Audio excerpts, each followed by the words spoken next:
My research is being done for national security purposes to be able to determine how well human screeners, such as agents that work at our airports and at our ports of entry,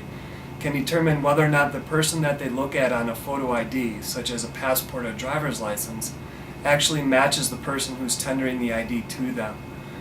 In addition to that, we're not only looking at how well they can do this for people of what we call from their own race or ethnicity, but we're also looking at their ability to be able to do this for people that may come from a multitude of different races, ethnic groups, or from different demographic regions from around the world. Because we all know that terrorists who are trying to do harm to the United States may come from many different places. As well as looking at how well screeners can determine whether or not the person on the ID is actually the same person as the one tendering it to them. We're looking at factors that might exacerbate or what we call moderate this cross-race effect. In other words, we believe that as the task conditions become more difficult, as the time pressures enhance, or as the age of a photographic image might become older, we believe that it's going to have more of an effect on a screener's ability to be able to correctly identify other race faces than it will have an effect on their ability to correctly identify own race faces. And so in our research, what we first try and do is to try and identify the nature of the problem through controlled laboratory experiments where we use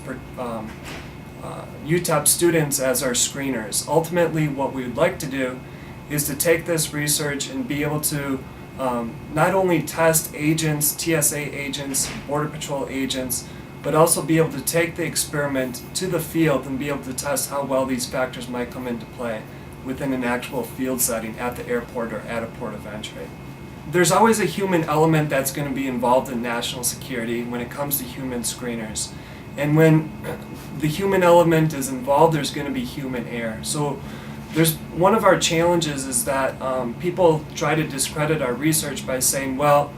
biometrics are going to take over and biometrics are going to be able to tell us the truth behind whether or not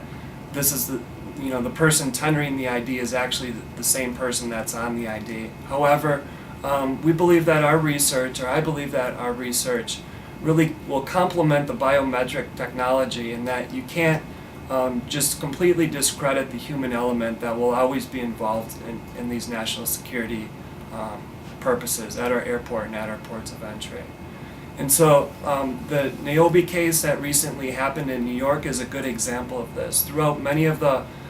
security processes at the airport, there was a human element involved, and time after time, the screeners or the agents that were working at the airport mistook his identity for somebody else. And so it's just a good case study, a good example of the importance of the human element and why we can't forget the human element and need to be continuing to do research on it.